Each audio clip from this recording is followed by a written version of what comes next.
He's done a great job. He's done a great job. I guess he let me on my straitjacket a little bit today. I think he was having fun after the game.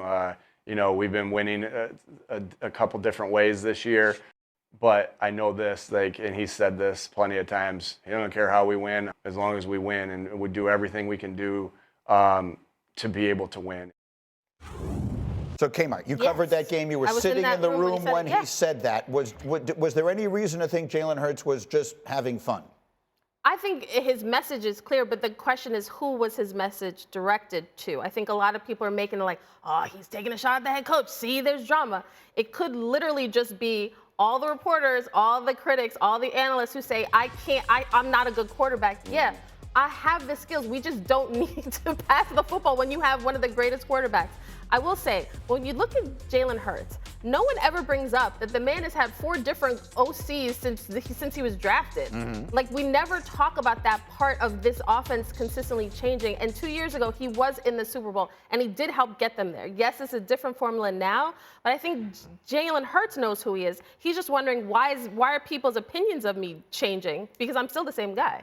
Yeah, I mean, he's a great football player, and can't take that away. But the idea that this is like a bunch of nothingness, I feel like I'm in the twilight zone from the very beginning. From when they asked him about him and Sirianni's relationship way back when, or when they're reading books on the sideline, or Brandon Graham comes out on a podcast and says, like, there are issues outside of the field. And yeah, winning cures all, absolutely. But the reality is, Sirianni has done an incredible job because he's managed all those dust-ups, all these things. So to pull in another Jalen quote from before, he also said that he cares about winning, right? Like, that tells you that there's something to this, but it won't matter as long as they're hoisting the Lombardi Trophy from 2 weeks from now. Everybody cares about winning. I mean, on some level or other. And look, Jalen Hurts, I'm fascinated by so many different parts of this conversation. Would we describe him as heavily criticized? Like in the world of big time, really? Tell me what you. I've just heard so many people say if Saquon isn't there, they couldn't win any other way. Could he carry this team if they didn't have Saquon or whatever? The truth is, he got there 2 years ago without Saquon, right? Now Steichen was a coordinator, and now we got Kellen Moore, so it's a different coordinator to Kmart's point.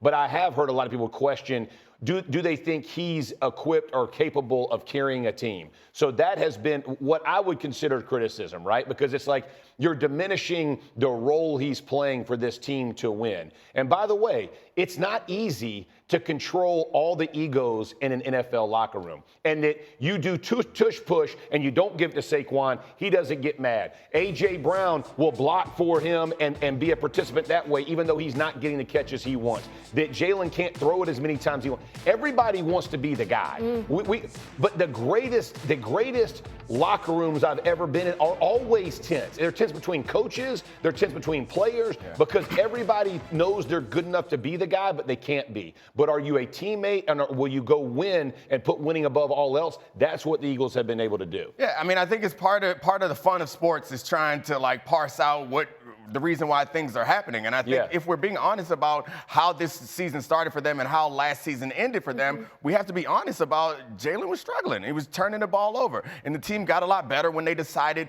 to take pressure off of him as a passer and put him on the running game, which is fine. And I think that's where it feels like criticism, and maybe it is criticism, but we start to, when you get this late in the season, we start looking around at the other quarterbacks and the other teams. And in order to say that this team has a great offensive line and a great rushing attack and great receivers, you have to acknowledge that the way that they play is not the same as what you're asking of some of these other quarterbacks. We're not new to sports. Like, you criticize players. Everyone has critiques. We critique every single quarterback, even Patrick Mahomes, who will put all those stats up. We critique him all year long, year in and year out, week after week. So that's just a part of it. And sometimes when you're a player, and you guys have been in this situation, when you're only worried about like what people are saying about you, it feels like the entire world is talking about. And you're always reading the things that you can't do versus, well, what about this? Or what about that? Or what about the time I did take him to the Super Bowl? So that's why to us it feels a little perplexing, but to Jalen it feels like everybody is criticizing every way. That's true. I think he's got. It's definitely true. I don't think that's true because.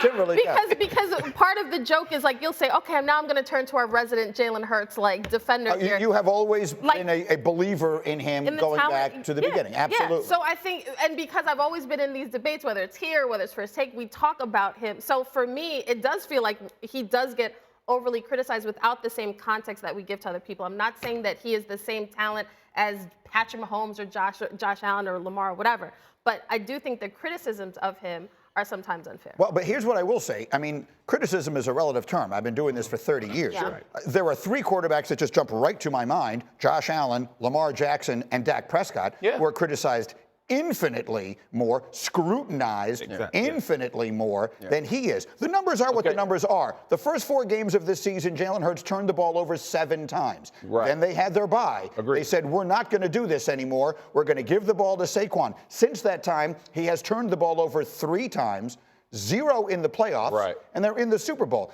Is that diminishing his role? It's merely pointing out exactly what happened. I don't think that's criticism. Yeah, I agree to a point. I would say this: had Josh Allen been to 2 Super Bowls already in 3 years, or if Lamar Jackson had been to 2 Super Bowls in 3 years, I think when you talk about the level of success they've had at the Eagles, the 10 games or whatever it was last year that they kind of went in a spiral, I think fed into that conversation because they were all struggling and they had to make changes. They did do things. And you're right. There are ways you have to win, and they have found their formula to win. I don't think it diminishes Jalen, but I think other people have criticized that he couldn't do. I have heard people say he can't beat them with his arm. That's the only thing that I say would be a problem. Can he or can't he? He's proven by how many wins they have. He hadn't always had Saquon, right? They've won a lot of games, and I would caution to say that the criticism always goes because, again, you're not trying to compare what they're being asked to do. Because when I look at it, I just want to win, bro. Let's go win. I think we all agree with that, and Jalen wants to win also, but he does care about how people are perceiving him, and obviously the fans do. Yes. They're very sensitive in Philadelphia about what you say about their quarterback. But I do think that we all, even them in an honest moment, knows that like he's not as good as the top of the tier quarterbacks. The success that he's having is different. Like, and I won't even say like I don't even think the conversation needs to be like, is he as good or is he better? It's if this creates the chip on your shoulder to go out there and get it done. That's a fact. Every athlete needs that. If you look at Patrick Mahomes, where we said it was like, yo, Mahomes, you're one of the greatest, if not the GOAT. But Mahomes is like, they're disrespecting us. Absolutely. Every speech Travis Kelce has, they don't want us to. Like, you've literally been winning for 8 years. What are we talking about? But that's the mindset of an athlete. And for Jalen, he has to use that as fuel. But literally every single player, no one's perfect. So there is going to be critiques because nobody does everything great. Look, I hate the way this is about to sound, but I'm old enough that I was doing this when all of you were playing. Yeah. Okay? And I talked about your quarterback, Peyton Manning, on the radio every single day. Yeah. And the conversation was not how good he was. The conversation is he may be the best quarterback in the regular season ever. Right. But why can't he do it in the playoffs? Right. That's criticism. Yeah. Like that is suggesting he doesn't come up big in big moments. Right. That was Peyton freaking Manning that we were talking about. It comes with the territory. In Jalen's defense, the way that we do discuss him is different from other good quarterbacks, and that when I heard you say that, that's something we say about quarterbacks all the time. What we're saying about him is something that we don't normally say about quarterbacks. Is like, he's a piece to the puzzle, which I think we use the word game manager. We use all that kind of stuff. That I mean, we talk about. Like, I'm not suggesting that if I were him, I might not feel the same way he does. Right. I am, however, stepping back from it and saying, all things considered, I think there are a lot of other quarterbacks who get criticized a lot more than he does. We're on this side of it. When I was a player, my criticism used to piss me off. And now I'm like, you know what? They were actually pretty right. Good take by you guys. Nailed that. All right.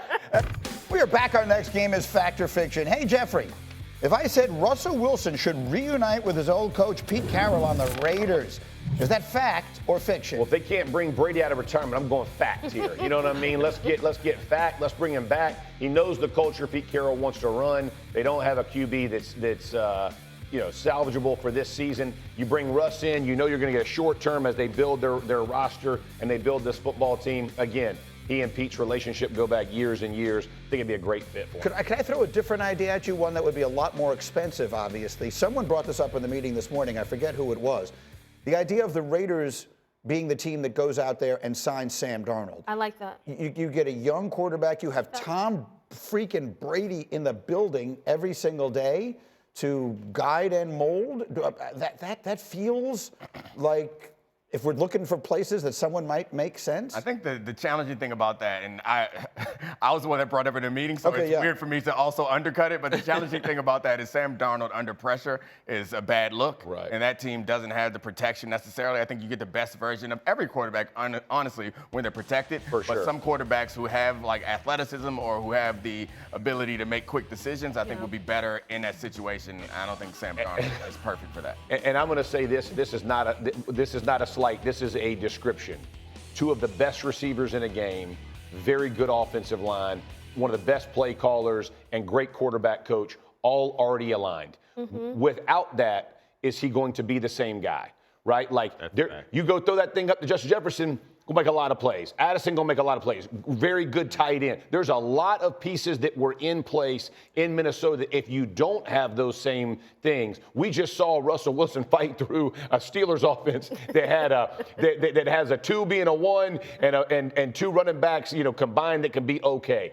And he handled it, right? Like, that's what you're going to have to expect. I agree. And I think Russell Wilson is entering the bridge quarterback era of his career. That's right. Right? So, like, hey, I can be a starter until you figure out what your long-term looks like. And we've seen Pete Carroll have success with guys like Russell Wilson, a third-rounder. Yeah. Geno Smith, they brought in. They kind of turned the tide there. So I think Russell Wilson makes a lot of sense. They would have to trade up if they're going to get Shedeur Sanders or Cam Ward in this draft. If you're talking about a bridge quarterback, bring in Russell Wilson, then maybe you draft one of the projects. I think the best of whom is Jalen Milroe from Alabama, who I think obviously has all the talent in the world, but is super raw and would need some time to develop. Maybe that would make sense. Okay, next fact or fiction, Kmart. We're going right back. If someone said the Steelers should build their offense around Justin Fields, is that fact or fiction? I think fact. I feel like the key part of this is build the offense. I look at this team, and no matter who the quarterback is, the Steelers are always built on defense and a run game, and the run game is not good enough. The defense is starting to decline a little bit. So Justin, to me, why a lot of us wanted him to start from the beginning of the season was the athleticism. Yes, there are some issues with his game, but he's still a young guy, and I think with the right coaching, I think we can unlock it. No, Dominique? I agree. No, I'm laughing. Dominique is laughing because I'm laughing because I was about to say, how about Sam Darnold in Pittsburgh? I mean, if we're looking for someone. Where is Sam Darnold going to go? Because everything you described. Saints? Oh, yeah, I think Saints. And Clint Kubiak offense, is that still going to be the case? I mean, they're looks like they're going to hire Kellen Moore, right? That seems to be the way that's the leading guy going. Yeah. Is Pittsburgh a place Aaron Rodgers could wind up? I want to see him. I said it a few weeks ago, and I was half joking, but it's getting a little bit more realistic. That would be funny. It would be a fun ride. I don't think it necessarily works because of. It's a bridge to nowhere, but I think it'll. Kmart is making a ton of sense on Justin Fields. If you're a dual threat quarterback in that division of what you're going to face week in and week out, you're going to have to be able to run the ball. You got to be able to control. You don't want those other guys getting the ball nearly as much as they get it right now. You can't just be a defensive-led team that's going 3 yards in a cloud of dust. You're going to have explosive plays. He provides that in the run game, and if they get him to throw the ball. Throw the ball. You got to push it. Yeah, it's a high risk, but at least he's a young guy that you can try to build around. That's right. He remains. He is 25 years old. He won't remain that. But that's how old he is. I think giving up on him at this point would be premature. Agreed. One more, and it takes us right back to where I just sort of was. If I said Aaron Rodgers is going to be the starting quarterback for the Jets next year, Hawk, is that fact or fiction? I would say fiction. I don't think Aaron Rodgers and Aaron Glenn are going to vibe, not because they're personalities, but Aaron Glenn's trying to come establish a culture. He's trying to, make sure that whatever strategy he builds around this organization starts with him. And Aaron Rodgers, who has been in the league a very long time, and we saw it with Saleh, and we saw it with the 2 years that he's been a part of the Jets organization, he's going to have his own idea of the way things should go. And that's going to be an instant clash, especially for a first-time head coach. I completely agree with that. So let me we're going to have to do something about the jersey at some point. We'll have a ceremony, which hangs proudly still, or maybe not as proudly as it once did, in the corner of the studio. So where does he go? I do not believe Rodgers retires if he has an option to play. There will be landing spots, right? Whether it's New Orleans, like you said, if they let go of both of them, the Steelers potential. We're talking about. I think New Orleans is Oakland, Vegas is an option. I think that somebody Rodgers and Brady and Pete together. Yes.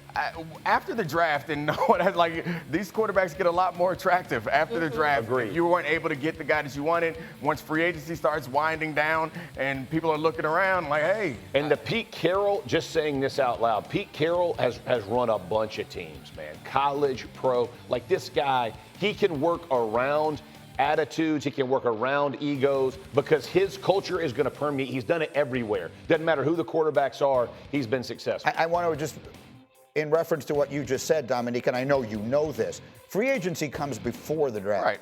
So this decision is likely going to get made before the draft, right? It doesn't have to. Right. He's saying free agency starts before the draft. Right. A lot of teams, I think, will wait until after the draft to see if they can get a quarterback, and then that it doesn't end. And then what, trade for Aaron Rodgers? No, or the Jets going to release him? Oh, yeah. I guess a lot of things, my point is, a lot of things have to happen.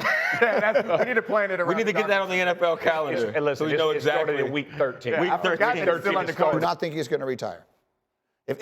I believe he will only retire, and he will have the plausible deniability of saying, well, I just don't want to play anymore. But I think that will only happen in the event that he comes to the realization that nobody wants him, which I don't think will be the case. So I think he will play next year is what I'm trying to say. Where will it be? Give me a jersey.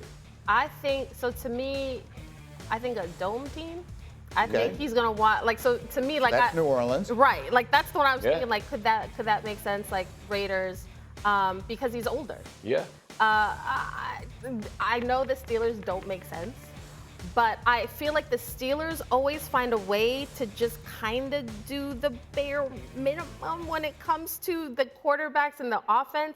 And I feel like Aaron is that sort of bridge that they think they can win now with. This would be the conundrum for the Steelers. Do you think you're a quarterback away from winning the Super Bowl? Because if that's it, then you say, okay, we can deal with Aaron Rodgers. I don't think they're a quarterback away. So Dome figuring it out.